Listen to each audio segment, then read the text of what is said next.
بسم اللہ الرحمن الرحیم۔ معزز سامعین، السلام علیکم ورحمۃ اللہ وبرکاتہ۔ آج ہم آپ کو معرکہ حق و باطل یعنی غزوہ بدر کے متعلق چند ضروری باتیں عرض کریں گے۔ غزوہ بدر کوئی اتفاقی حادثہ نہ تھا، بلکہ کفار کی مسلسل ریشہ دوانیوں اور 14-15 سال تک مسلمانوں پر مظالم توڑنے اور مدینہ میں بھی مسلمانوں کو چین سے نہ رہنے دینے کا نتیجہ تھا۔ 10-10 20-20 کافروں کے جتھے آتے، مدینہ طیبہ کی چراگاہوں میں اگر کسی مسلمان کے مویشی چر رہے ہوتے تو انہیں لے اڑتے۔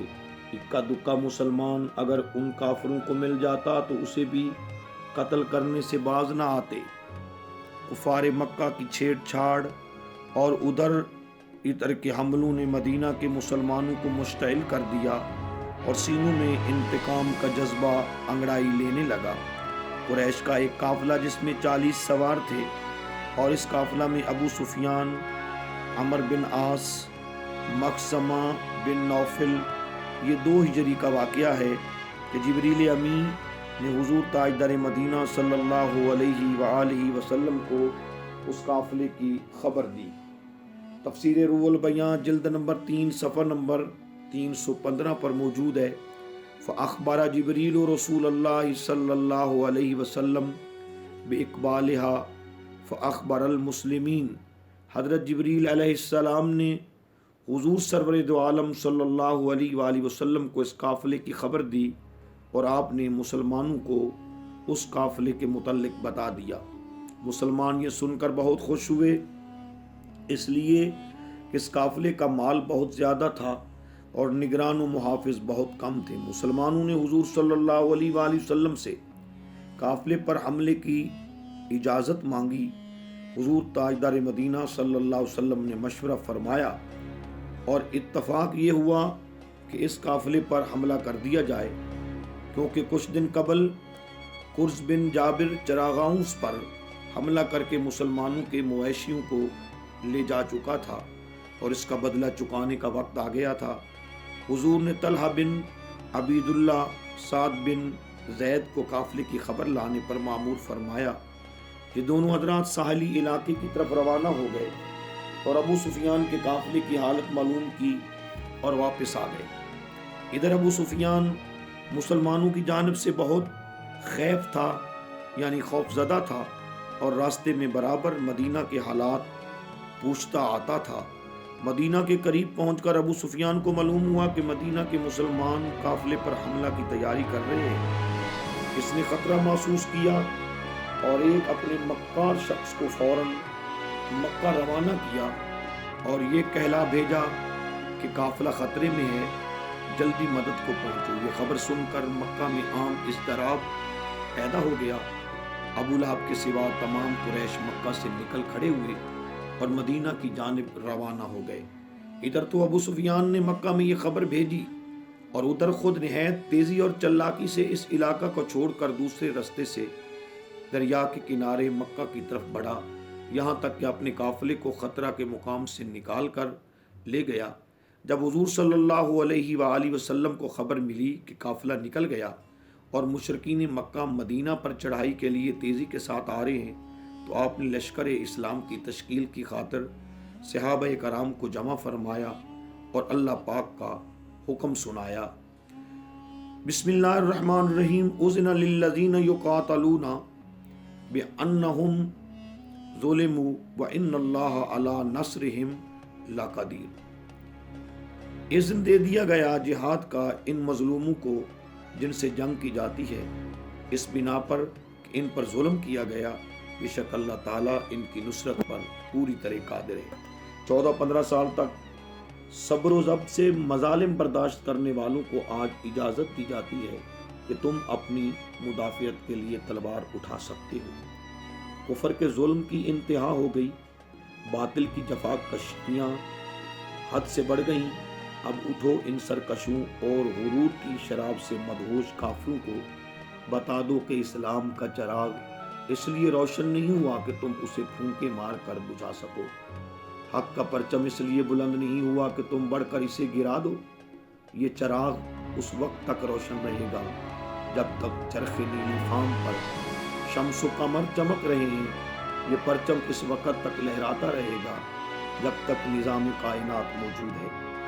قرآن مجید کے اندر موجود ہے وہ مظلوم جن کو نکال دیا تھا ان کے گھروں سے ناحق، صرف اتنی سی بات پر کہ انہوں نے کہا ہمارا پروردگار اللہ ہے، اور اگر اللہ تعالیٰ بچاؤ نہ کرتا لوگوں کا انہیں ایک دوسرے سے ٹکرا کر، تو طاقتور کی غارت گری سے ختم ہو جاتی خانقاہیں، گرجے، کلیسے اور مسجدیں جن میں اللہ کا نام لیا جاتا ہے اور اللہ کے نام کا ذکر کیا جاتا ہے، اور اللہ تعالیٰ ضرور مدد فرمائے گا اس کی جو اس کی مدد کرے گا، یقیناً اللہ تعالیٰ قوت والا سب پر غالب ہے۔ برادران اسلام، اس آیت مقدسہ میں کئی پیغامات موجود ہیں۔ مسلمانوں کو بتا دیا گیا ہے کہ اگرچہ تعداد میں اب بھی تم کافروں کے مقابلے میں بہت کم ہو، اسباب و وسائل بھی تمہارے پاس بالکل نہیں ہیں، لیکن فکر و اندیشہ کی کوئی ضرورت نہیں، اللہ تعالیٰ کی مدد تمہارے شامل حال ہے، دنیا کی کوئی طاقت تمہیں مٹا نہیں سکتی۔ یہ سن کر مسلمانوں کے دلوں میں اپنی بے سر و سامانی کا احساس ختم ہو گیا، خوشی اور فتح کی امید ان کے دلوں کے اندر بھر آئی۔ مسلمانوں پر کفار نے جو ستم ڈھائے تھی، ان میں سے ایک ایک ظلم کا ذکر فرما کر یہ کہہ دیا گیا کہ مسلمانوں کو گھروں سے بلا وجہ نکالا گیا ہے، صرف ایک بات پر کہ وہ کہا کرتے تھے کہ ہمارا پروردگار اللہ ہے۔ تیسری بات جو نہایت اہم ہے، جس میں ربانی سیاست کا ایک عالمی اصول بیان کیا گیا ہے کہ طاقت کا توازن برقرار رکھنے میں ہی تمام بنی نوع انسان کا بھلا ہے۔ اگر طاقت اور قوت ایک قوم کے ہاتھ میں دے دی جائے، وہ تو دوسری قوم کو ختم کر دے، برباد کر دے، یعنی اگر قوت و طاقت ایک قوم کے ہاتھ میں دی جائے تو دنیا سے امن اور سلامتی کا جنازہ نکل جائے، طاقتور ہاتھ کمزور قوموں پر بے دریغ ظلم ڈھاتا رہے اور ان کے شہر اور بستیاں کھنڈر بنا دے، ان کے باغات اجاڑ دے، ان کے کھیت تباہ کر دے، ان کی عزتیں لوٹے اور ان کی عصمتیں برباد کر دے۔ صرف یہ نہیں بلکہ لوگوں کی مذہبی عبادات اور عبادت خانے جو ان کی عقیدت اور محبت کا مرکز ہیں، ان کی اینٹ سے اینٹ بجا دی جائے اور کوئی دم مار نہ سکے، کیونکہ ان کے پاس قوت ہوگی اور دوسری قوم بے سر و سامانی کے عالم میں ہوگی۔ اس لیے حکمت خداوندی کو یہ گوارا نہیں کہ صرف ایک قوم کو دنیا بھر کی بھاگ دوڑ دی جائے یا انہیں زمان اقتدار سونپ دیا جائے، بلکہ قدرت ہمیشہ طاقت کا توازن برقرار رکھنے کا اہتمام فرماتی ہے، اور اس لیے مظلوم مسلمانوں کو اپنے دفاع کی اجازت دینا ربانی سیاست کے عالمی اصولوں کے عین مطابق ہے۔ اسی آیت کو سامنے رکھ کر عالمی طاغوتی طاقتوں نے خطہ بر صغیر میں مسلمانوں کی عبادت گاہوں کو انہی کے ہاتھوں سے تخت و تاراج کرنے کی سازش کی اور مذہب کے ترجمانوں کو بھیڑیوں کی صورت میں فلمانے کی ناپاک سازش کی، ضمیر فروشوں کو سستے داموں خرید کر خونی کھیل کھیلا۔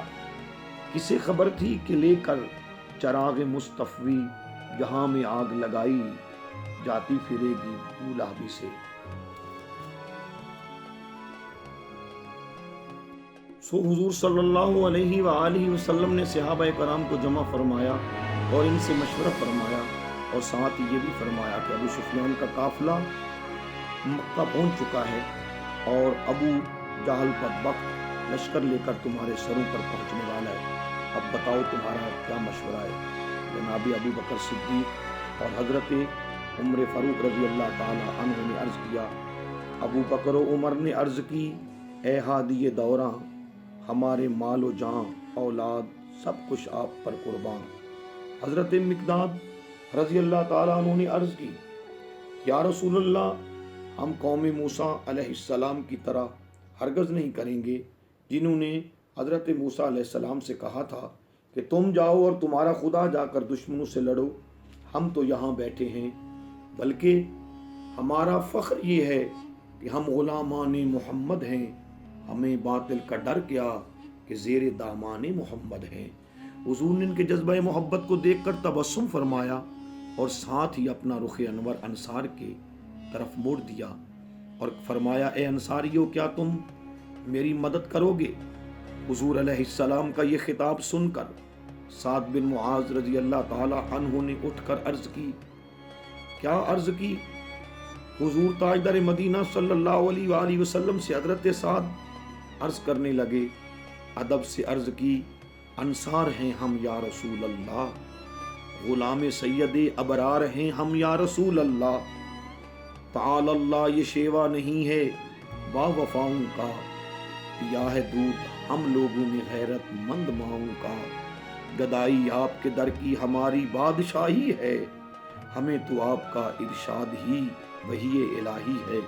اور عرض کیا یا رسول اللہ صلی اللہ علیہ وسلم، ہم نے سوچ سمجھ کر اسلام قبول کیا اور اب ہم مر جائیں گے مگر اس پر قائم رہیں گے، ہر حال میں اس پر قائم رہنا اب ہماری ایمانی طاقت کی گواہی ہے۔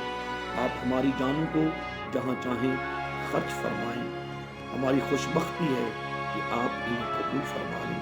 اور یہ صرف میں ہی نہیں کہہ رہا بلکہ انصار کا بچہ بچہ سر پہ کفن باندھے آپ کے قدموں میں لیٹا ہوا ہے۔ نبی کا حکم ہو تو پھاند جائیں ہم سمندر میں، جہاں کو محو کر دیں نعرہ اللہ اکبر میں۔ قریش مکہ تو کیا چیز ہیں دیوں سے لڑ جائیں، قریش مکہ تو کیا چیز ہیں دیوں سے لڑ جائیں، سنان نیزہ بن کر سینہ باطل میں گڑ جائیں۔ جب حضور نے انصار کا یہ جوش اطاعت دیکھا تو خوشی سے حضور کا چہرہ چمک اٹھا اور فرمایا فلک پر تھوکنے والے زمین پر سرنگوں ہوں گے، یقین رکھو خود سر حملہ آور سرنگوں ہوں گے۔ بقول ابن سعد رسول اللہ صلی اللہ علیہ وآلہ وسلم 12 رمضان المبارک کو ہفتہ کے دن مدینہ سے روانہ ہوئے تھے۔ مدینہ سے 1 میل دور نکل کر ابو عتبہ کے کنویں پر پہنچ کر آپ نے لشکر کیمپ کیا جو 313 مجاہدین پر مشتمل تھا۔ چلے تھے یہ آج مجاہد میدان شہادت میں، محمد کی ہدایت پر محمد کی قیادت میں۔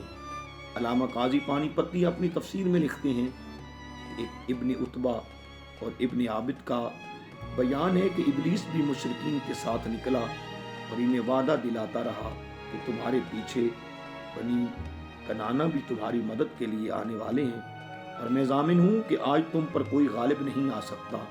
ابو جہل 1000 سے زائد خونخوار بھیڑیا صفت فوج لے کر آگے بڑھا، جن کی سواریوں میں 700 اونٹ، 300 گھوڑے۔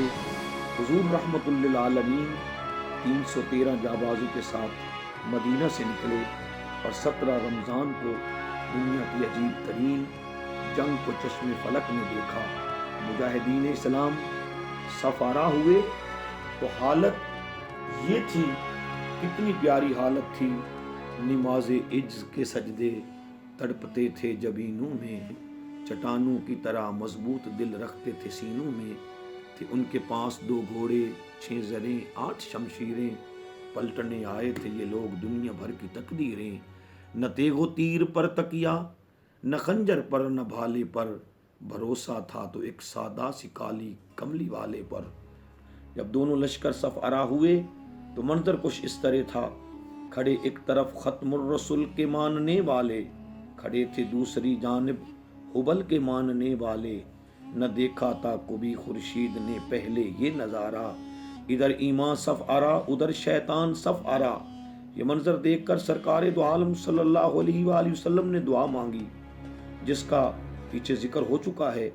بارگاہ خداوندی نے جو دعا مانگی اس کا مفہوم کچھ اس طرح ہے، اگر اغیار نے ان کو جہاں سے محو کر ڈالا، اے اللہ اگر میرے ماننے والوں کو، اگر اغیار نے ان کو جہاں سے محو کر ڈالا، قیامت تک نہیں پھر کوئی تجھ کو پوجنے والا، الہی اب وحید لیلۃ المعراج پورا کر، محمد سے جو وعدہ ہو چکا ہے آج رات پورا کر۔ پھر کس طرح اللہ رب العزت نے مسلمانوں کو فتح عطا کی اور کافروں کو ذلت کی موت عطا کی، اس کا ذکر اگلی نشست میں بیان کرتے ہیں۔